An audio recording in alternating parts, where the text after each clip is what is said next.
오늘은 맥추 감사주일이라고 말씀드렸습니다. 추수 감사주일은 우리가 잘 아는데 이 맥추 감사주일은 좀 생소하신 분들 계실 것이고 낯선 분들도 계실 겁니다. 근데 여러분, 성경에는 분명히 하나님께서 세 개의 절기를 지키라 분명히 말씀하셨거든요. 한번 먼저 그 말씀을 한번 우리 보도록 하겠습니다. 출애굽기 23장 14절부터 16절까지 우리 한번 같이 읽도록 하겠습니다. 너는 매년 3번 내게 절기를 지킬지니라. 너는 무교병의 절기를 지키라. 맥주절을 지키라. 이는 내가 수고하여 밭에 뿌린 것의 첫 열매를 거둠이니라. 수장절을 지키라. 이는 내가 수고하여 이룬 것을 연말에 밭에서부터 거두어 저장함이니라. 아멘. 세 개의 절기를 지키라고 말씀하십니다. 무교병의 절기는 유월절을 말하는 거고요. 그리고 오늘 우리가 지키는 맥추절 그리고 수장절 세 개의 절기를 지키라고 하나님께서 분명히 말씀하셨어요. 이 맥추절은 뭐냐? 이스라엘 백성들이 430년 동안 애굽에서 노예살이를 했죠. 그리고 400년 넘게 노예살이를 했다고 생각해 보세요. 정말 험한 그런 인생이었죠. 근데 하나님께서 그들을 구출해 주셨어요. 애굽으로부터 탈출시켜 주셨어요. 그리고 자유의 몸이 됐어요. 그리고 자유의 몸이 되어서 밀과 보리를 처음으로 수확하게 됐어요. 여러분, 얼마나 감격스러웠겠습니까? 그래서 첫 열매를 하나님께 드린 날, 그것이 바로 맥추절인 거죠. 자, 그런데 여러분, 성경에 보면 좀 헷갈리는데, 이 성경에 나오는 절기들이 헷갈리는데, 이 맥추절은 또 어떻게 불리냐 하면 6월절이 끝난 50일째가 되는 날, 그날을 우리는 뭐라고 합니까? 오순절이라고 부르죠. 오순절. 그래서 맥추절과 오순절은 사실 같은 날입니다. 그리고 50일 동안 7주가 지나기 때문에 77절 이렇게 부릅니다. 한번 따라합시다. 맥추절, 오순절, 77절. 그러니까 이렇게 나오면 이게 같은 날이구나. 여러분, 그렇게 이해하시면 될 거예요. 자, 그런데 한 번 더 정리를 해야 되는데, 한국 교회가 지키는 것은 맥추 감사주일이에요. 맥추절과 똑같은 거 아닌가? 정신은 같은데 그 날이 다릅니다. 왜 그러냐면 한국은 보리 농사를 짓고 6월 중순이나 6월 말경에 추수를 합니다. 그런 한국적인 상황을 고려해서 맥추절보다 한 달 좀 뒤늦게 맥추 감사주일로 해서 7월 첫째 주일날 맥추 감사주일을 드리게 된 거예요. 그래서 어떤 분들은 이 맥추 감사주일은 성경에 없는 거다 이렇게 말씀하시는데, 그렇게 여러분 생각하지 마시고 성경에 있는 말씀을 한국적 상황에 적용해서 지켜지는 날이 바로 맥추 감사주일이다. 여러분, 그렇게 이해하시면 될 것 같아요. 우리가 이 맥추 감사주일을 지키는 이유가 뭘까? 첫 번째는요, 성경에 기록된 하나님의 명령이기 때문에 우리가 지켜야 되는 거예요. 아니, 뭐 맥추 감사주일까지 지켜, 이건 농경문화에서 나온 거 아니야, 이렇게 생각하시는 분들 계실 텐데, 여러분, 추수 감사주일도 농경문화입니다. 그렇게 우리가 본다면 우리가 지킬 이유가 없는 거, 모든 절기를. 분명히 성경에 그렇게 기록되어 있잖아요. 우리가 비록 도시에 살고 있지만 우리가 하나님의 말씀과 교회의 전통을 잘 지키는 것이 또 우리 교회의, 우리 성도들의 도리인 거죠. 자, 두 번째로 우리가 맥추 감사주일을 지켜야 되는 이유는 뭐냐? 7월 첫째 주입니다. 그러니까 모든 상반기를 마치고 이제 하반기가 시작되는 첫째 주일입니다. 그때가 맥추 감사주일이에요. 그래서 상반기 동안 지내오면서 그동안 베풀어 주신 하나님의 은혜에 감사하고 기억하는 날, 그것이 바로 맥추 감사주일인 거죠. 그래서 우리가 이렇게 감사주일을 1년에 2번, 맥추 감사주일과 추수 감사주일로 이렇게 2번 드리는 이유가 뭘까? 우리는 자꾸 감사를 잊어버리기 때문에 그렇죠. 어느 순간 하나님의 은혜를 잊어버리고 어느 순간부터 당연하게 여기기 시작하는 거예요. 당연하게 여기니까 어떤 마음이 들어요? 불평이 생기고 걱정과 염려가 들어오는 거예요. 여러분 오늘 이 시간 이 맥주 감사 주일을 예배를 통해서 하나님의 은혜가 충만하고 감사가 넘치는 시간이 되시기를 주님의 이름으로 축원합니다. 자, 그렇다면 어떤 마음으로 우리가 이 맥주 감사 주일을 보낼 것인가? 오늘 세 가지로 말씀드릴 거예요. 자, 첫 번째 따라합시다. 기억하라. 자, 뭐라고요? 기억하라. 자, 우리 오늘 본문 신명기 16장 12절 말씀 같이 읽겠습니다. 너는 애굽에서 종 되었던 것을 기억하고 이 규례를 지켜 행할지니라. 아멘. 하나님께서 이스라엘 백성들에게 분명히 말씀하시죠. 너희가 애굽에서 종살이 했던 것을 기억하라. 우리는 뭐라고 그랬어요? 자꾸 잊어버린다고 그랬죠. 하나님께서 우리를 구원해 주셨다는 사실, 430년의 그 노예 생활로부터 구출해 주셔서 자유의 몸이 되게 하셨고 가나안 땅에 차지하게 되었고 자기 땅에서 풍성한 수확을 얻게 되었는데 우리는 시간이 가면 갈수록 자꾸 잊어버린다는 거예요. 여러분, 남의 땅에서 농사 짓다가 노예살이 농사 짓는 거하고 자기 땅에서 자기가 수확해서 자기가 먹는 거하고 얼마나 다릅니까? 완전히 다른 거죠. 제가 기억하건대 저는 저희 집이 처음으로 우리 집을 갖게 된 게 제가 초등학교 4학년 때.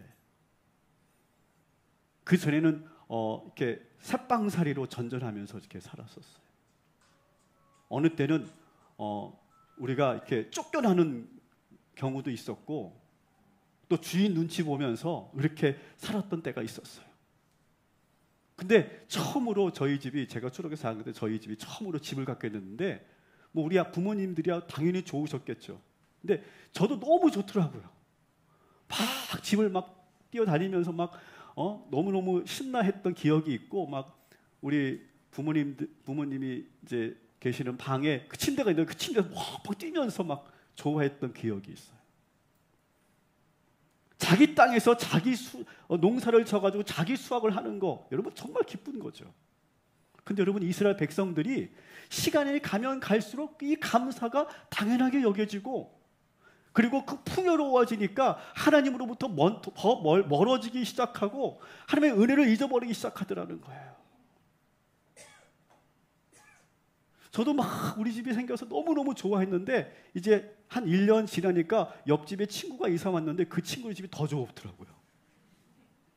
와, 푸른 잔디가 쫙 깔려있는 진짜 부잣집. 우리 집은 그냥 그저 그런 집처럼 보이는 거예요. 사람 마음이 그렇더라는 거예요. 처음에 너무 좋았는데 시간이 가면 갈수록 당연하게 생각하고 그리고 오히려 그 안에서 불평과 불만이 생기는 거예요.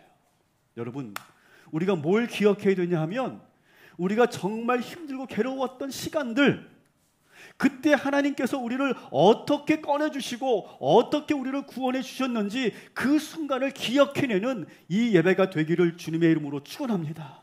우리 하나님께서 강한 오른팔로 우리를 건져주셨잖아요. 우리를 꺼내주셨잖아요.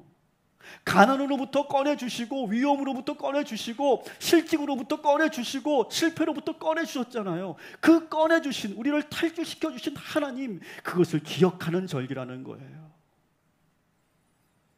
여러분, 그때 우리가 꺼냄을 받을 때, 우리가 구출을 받을 때 우리가 얼마나 기뻤습니까? 얼마나 뛸 듯이 기뻐했습니까? 그런데 어느 순간 시간이 흐르면서 감사와 기쁨은 사라지고 지금은 또 다른 현실의 문제 때문에 전전긍긍하고 그리고 걱정하고 염려하고 있어요. 현실이 만족스럽지 못하고 불평과 불만이 쌓여가고 있어요. 사랑하는 여러분, 오늘 이 시간 기억해내시기를 주님의 이름으로 축원합니다. 하나님께서 우리를 종살이에서 해방시켜 주셨던 날을 생생하게 기억해내는 저와 여러분이 되기를 주님의 이름으로 축원합니다. 저도 사실 이 말씀을 준비하기 전에는 제가 회개할 게 있는데 왠지 뭔가 부족함을 느끼는 거예요. 계속 제 삶에서. 아마 여러분도 그럴 거예요. 뭔가 좀 부족해.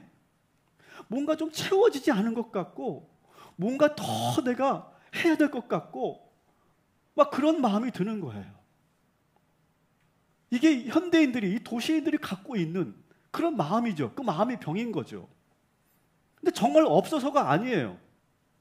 하나님의 은혜를 잊어버렸기 때문에 그런 자꾸 마음에 공허함이 생기고 뭔가 부족함을 느껴지는 거예요. 저는 이 말씀을 준비하면서 제가 먼저 회개했잖아요. 여러분, 오늘도 우리의 마음속에 뭔가 부족함이 느껴지고 뭔가 나의 안에서 기쁨이 사라지고 오히려 뭐가 결핍감을 느끼고 있다면 여러분 회개하시고 여러분 이렇게 선포하시기 바랍니다. 따라합시다. 하나님께서 이미 나에게 충분히 주셨습니다. 여러분 동의하십니까? 믿으십니까? 아멘 하시기 바랍니다. 여러분, 하나님께서 이미 우리에게 충분히 주신 줄 믿습니다. 지나온 모든 세월을 돌아보면서 하나님께서 우리를 어떻게 꺼내주시고 어떻게 구원해 주셨는지 여러분 그것을 떠올리시는 그런 귀한 절기가 되기를 주님의 이름으로 축원합니다. 두 번째 따라합시다. 감사하라. 자, 저는 이 지점에서 제가 오늘 우리 교회 성전 건축에 대한 그런 중간 과정을 좀 말씀드리겠습니다. 우리는 공간을 확보하고 확장하는 것이 아니라 성전 건축이라고 말씀드렸죠. 왜냐하면 우리가 이 본당만 잘 준비하는 것이 아니라 저는 우리 다음 세대, 우리 청소년부가 우리 공간 안으로 들어오고 또 우리 유치부가 좀 더 넓은 좋은 공간에서 우리 초등부, 주니어가 더 좋은 환경에서 예배 드리는 것 자체가 성전 건축이라고 생각합니다. 그래서 저희가 지금 2개의 그러한 공간을 매입하려고 준비하고 있었잖아요. 근데 우리 감리교회는 모든 교회 재산이 유지재단에 다 편입되어 있어요. 그래서 담임 목사가 마음대로 이 재산을 어떻게 할 수가 없어요. 그 유지재단 이사회에서 통과가 되어야만 모든 것을 우리가 진행할 수 있어요. 그래서 얼마나 까다로운지 몰라요. 서류도 많고 그 이사들이 전국에 있는 이사들이 모여서 우리 교회 문제를 놓고 다 심의한 다음에 통과시키는 거예요. 그래서 2주 전에 어렵게 통과가 되어서 우리가 2개의 공간을 이 시간에 계약을 할 수 있게 되었고요. 또 하나 감사한 것은 은행에서 대출 승인이 이루어졌어요. 지난주 며칠 전에. 그래서 우리가 이 2개의 공간을 매입하는데 어려움이 없게 됐어요. 정말 감사한 건 우리 성도들이 매일매일 새벽마다 기도해 주셨고 우리 중보기도 팀들이 모일 때마다 기도해 주셨고 오늘도 우리 대표 기도하시는 분이 기도하셨던 것처럼 대표 기도자들이 매주 기도해 주셨고 그래서 모든 것이 순적하게 잘 진행됐어요. 제가 이번에 공부를 참 많이 했는데 여러분 은행 대출 받으시려면 저한테 한번 컨설팅을 받으세요. 저 이제 웬만큼 알아요. 이제 여러 은행들한테 제가 거절을 당해봤거든요. 정말 수많은 은행들이 정말 거절하는데 정말 막 어느 때는 막 속상하더라고요. 막 서럽기도 하고 뭐 그랬는데 참 이번에 감사한 것은 우리 은행 지점장님이 저희 교인도 아니에요. 저하고 처음 봤어요. 한 번 밥 먹었어요. 근데 이분이 정말 내 교회인 것처럼 그렇게 발벗고 나서주시는 거예요. 뭐 어느 때는 목사님 우리 동탄 꿈의 교회 문제 때문에 잠을 못 잤다는 거예요. 잠을 못 잘 정도로 막 고민하고 본사 찾아가서 그 위원들 설득해내고 막 그러셨다는 거예요. 우리 교인도 아닌데 참 그게 감사하고 또 보이지 않게 이 공간을 매입하는데 정말 수고해 주신 권사님들이 계세요. 모든 계약의 과정서부터 모든 그런 일들을 다 처리해 주신 권사님들이 계시고 또 우리 장로님들 지혜 주신 장로님들과 기획위원들이 계시고 우리 구역회원들이 계시고 무엇보다 제가 참 감사한 건 이번에 이 큰 프로젝트잖아요. 우리 교회로서는 이 큰 프로젝트를 가능할 수 있었던 것은 우리 꿈의 교회 김학준 목사님과 우리 꿈의 교회 3만 명의 성도들이 함께 했기 때문에 그리고 그 명의를 우리에게 주셨기 때문에 이 큰 일을 감당하게 된 줄 믿습니다. 여러분 이 모든 것을 누가 한 걸까요? 하나님이 하시는 거예요. 하나님께서 사람을 통해 환경을 통해 역사하시는 거예요. 그리고 우리의 기도를 통해 응답하여 주신 줄 믿습니다. 오늘 이 시간 우리가 하나님께 감사와 영광의 박수 올려드리면 좋겠습니다. 감사합니다. 여러분에게 이제 질문할게요. 여러분 23년 여러분들에게도 좋은 일이 있었죠? 감사한 일이 있었죠? 별로 없네. 한 3명? 좀 당황스럽긴 한데요. 여러분 상반기에 감사한 일이 없다고 생각하시는 분들 여러분 잘 들으십시오. 오늘 말씀. 여러분 오늘 이 시간 감사를 찾으셔야 되고 감사를 선포해야 되는 줄 믿습니다. 기독교 심리학자인 돈 베이커 교수가 감사요법이라는 책을 썼는데요. 땡큐 테라피입니다. 감사요법이라는 책을 썼는데 실제로 여러분 심리학에서 특히 긍정심리학 분야에서 이 감사심리학이 있습니다. 이거는 그냥 뭐 감사해라 하는 정도가 아니라 심리학적으로 연구한 결과 이론들이 있어요. 감사심리학, 특히 감사요법인데 돈 베이커 교수가 뭐라고 말하냐면 감사는 환경을 변화시키지는 못하지만 뭘 바꾼대요? 태도를 바꾼대. 누구의 태도? 나의 태도를 바꾼다는 거예요. 여러분 이 말을 한번 여러분 새겨놓으세요. 감사가 어떤 환경과 조건을 변화시키지는 못하지만 마음가짐을 바꾸어서 우리의 태도를 바꿉니다. 그러면 우리 자신이 바뀌는 거예요. 여러분 감사한다고 해서 갑자기 돈이 생기거나 부자가 되는 게 아닙니다. 그렇지만 우리가 감사하면 우리의 태도가 바뀌고요. 내가 바뀝니다. 그리고 계속 내가 바뀐 상태에서 우리가 계속 살다 보면 결국 언젠가 우리의 상황도 바뀌게 되는 거예요. 돈 베이커 교수의 이 이론이 사실 여러분 저는요 이분이 처음 주창한 게 아니라 저는 성경에 이미 나와 있는 말씀이라고 생각해요. 빌립보서 4장 6절 우리가 잘 알고 있는 말씀인데요. 우리 한번 같이 읽겠습니다. 아무것도 염려하지 말고 다만 모든 일에 기도와 간구로 너희 구할 것을 감사함으로 하나님께 아뢰라. 아멘. 자, 바울이 기도할 때 어떻게 기도하래요? 따라합시다. 감사함으로 하나님께 아뢰라. 자, 감사함으로 기도하라라고 하는 말은 뭐냐? 여러분 기도하면서 하나님의 응답에 대한 확실한 믿음을 갖고 감사로 기도하라는 거예요. 우리의 기도는 단순히 구하는 것이 아니라 이미 응답하실 것이다라고 믿고 기도하는 거예요. 우리 그리스도인들의 기도는 믿음의 기도를 하는 거예요. 믿음의 기도. 우리가 기도한답시고 기도하는데 걱정과 염려로 하나님 걱정됩니다. 큰일 납니다. 이거 아니면 안 돼요. 나 정말 죽어요. 하나님 도와주세요. 이거는 기도가 아니에요, 여러분. 이건 그리스도의 기도가 아니에요. 그리스도의 기도는 뭐냐? 믿음이 동반되어 있는 기도. 하나님의 뜻대로 될 것을 믿고 감사하며 기도하라. 그렇게 말씀하고 있는 거예요. 여러분들도 아시겠지만 우리 교회는 교회 이전을 놓고 한 4번의 그런 도전이 있었습니다. 근데 하나님께서 허락치 않으시는 거예요.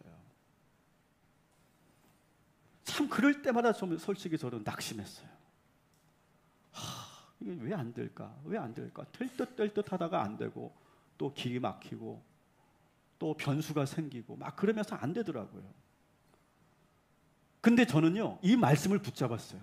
반드시 될 것이다. 하나님께서 역사하실 것이다. 감사함으로 아뢰었어요. 그랬더니 하나님께서 우리 교회 현실과 딱 맞는 응답을 주신 줄 믿습니다. 만일 오히려 그때 우리가 생각했던 그때 그렇게 풀렸으면 우리 큰일 날 뻔했어요. 지금 생각해보면 정말 하나님께서 우리 현실에 딱 맞는 응답을 주신 거예요. 이스라엘 백성들은 첫 수확을 하나님께 드리며 너무너무 감격했죠. 노예살이하면서 남의 땅에서 농사 지은 것이 아니라 내가 주인이 돼서 내 땅에서 처음 농사를 지어서 첫 수확을 얻었으니 얼마나 기뻤겠습니까? 그래서 그들이 감사를 표현하는데 이렇게 합니다. 16장 10절 같이 읽겠습니다. 내 하나님 여호와 앞에 77절을 지키되 내 하나님 여호와께서 내게 복을 주신 대로 내 힘을 헤아려 자원하는 예물을 드리고. 아멘. 자, 77절 맥주절 오순절 같은 거라고 말씀드렸어요. 자, 이 77절에는 어떻게 하느냐? 내게 복을 주신 대로 내 힘을 다하여 자원하는 예물을 드려라. 이렇게 돼 있어요. 여러분, 힘 다해 감사하시기를 주님의 이름으로 축원합니다.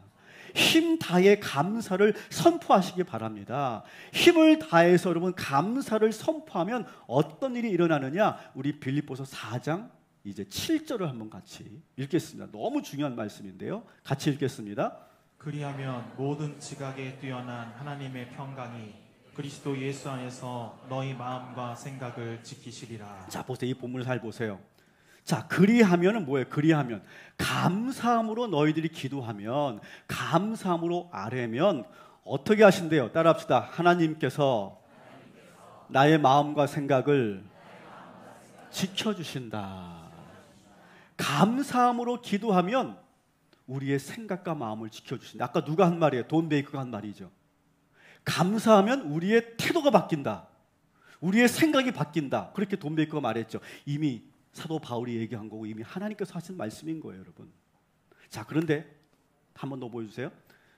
자, 어떻게 그러면 하나님께서 우리의 생각과 마음을 지켜주시느냐? 자, 감사하면 하나님께서 우리의 생각과 마음을 지켜주시는데 누구를 통해서? 그리스도 예수 안에서. 이게 중요해요, 여러분. 우리가 감사하면 하나님께서 그리스도 예수 안에서 우리의 생각과 마음을 지켜주신다는 거예요.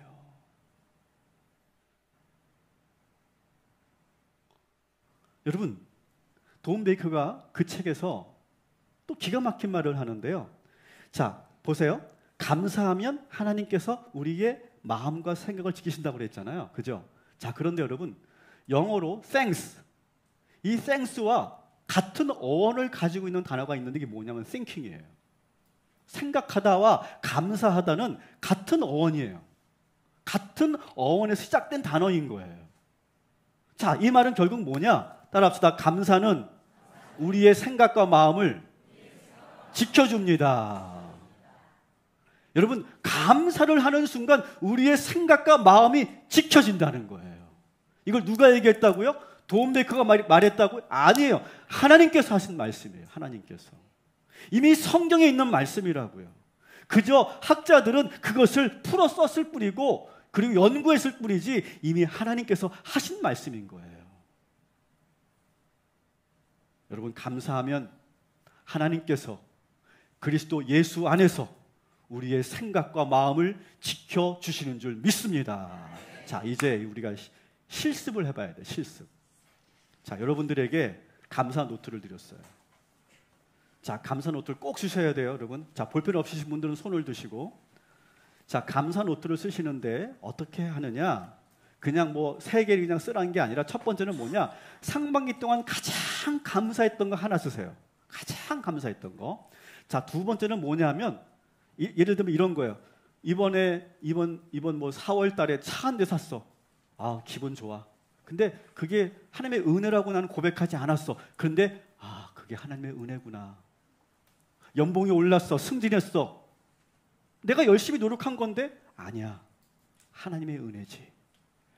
여러분, 그래서 당연하게 여겼던 것들이 하나님의 은혜로 고백되어지는 것, 두 번째 감사의 제목이에요. 자, 세 번째가 더 중요한데 세 번째는 뭡니까? 힘든 일 속에서 감사를 발견하셔야 돼요. 가령 건강이 좋지 않아서 상반기에, 근데 여러분 건강이 좋지 않은 그 상황에서도 감사가 있더라고요. 여러분 실패에서도 감사가 있더라고요. 그 감사를 여러분이 캐내는 거예요. 마치 그 암벽 안에서 금을 캐내듯이 감사를 캐내는 것. 3가지 차원의 감사를 여러분 꼭 한번 여기에 기록해 주시기 바랍니다. 귀찮아하지 마시고 한번 순종하셔서 한번 써보시기 바랍니다.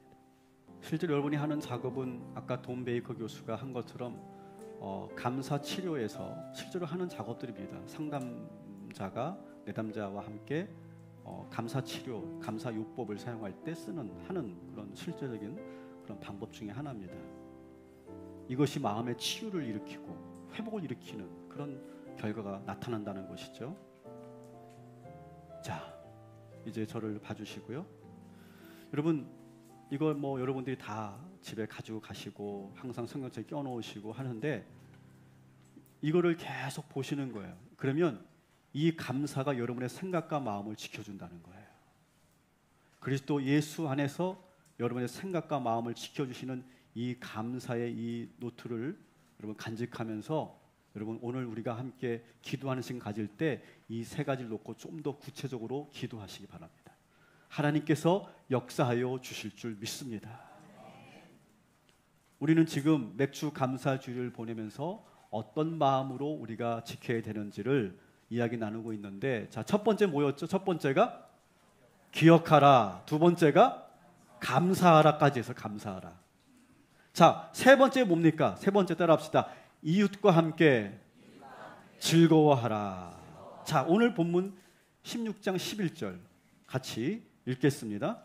너와 내 자녀와 노비와 내 성중에 있는 레위인과 및 너희 중에 있는 객과 고아와 과부가 함께 내 하나님 여호와께서 자기의 이름을 두시려고 택하신 곳에서 내 하나님 여호와 앞에서 즐거워할지니라. 아멘. 자, 맥주 감사절은 뭐냐?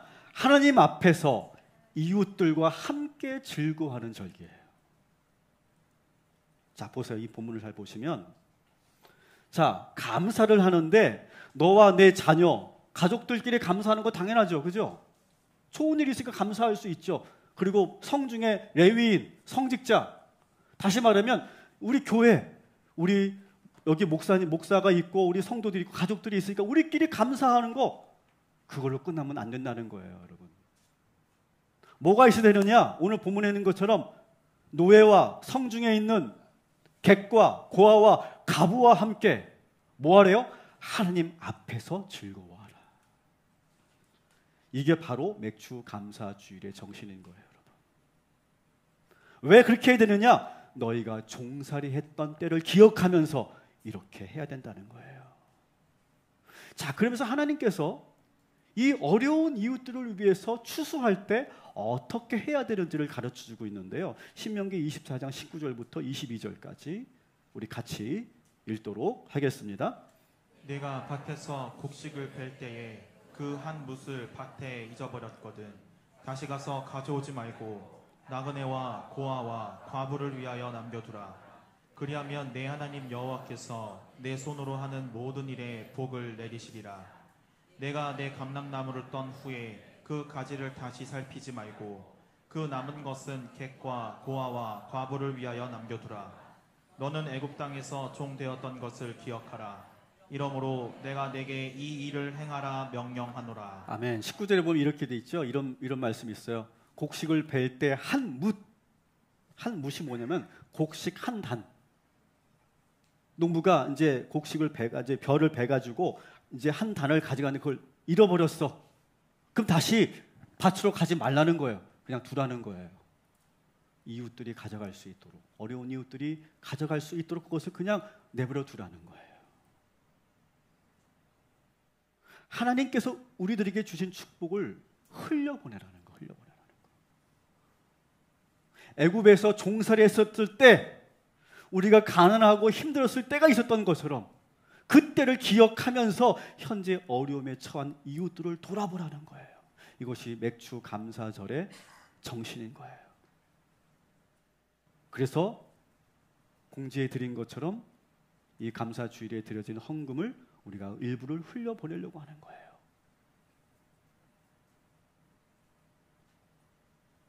여러분, 하나님 앞에서 우리 모두가 기뻐해야 되는 줄 믿습니다. 우리끼리만 기뻐하는 축제, 우리끼리만 기뻐하는 예배가 아니라 모두가 하나님 앞에서 즐거워하는 그런 이 예배가 되기를 주님의 이름으로 축원합니다. 말씀을 정리합니다. 따라합시다. 기억하고 감사하고 함께 즐거워하라. 여러분, 이 세 개의 맥주 감사주일의 정신을 기억하시면서 여러분 승리하시기를 주님의 이름으로 축원합니다.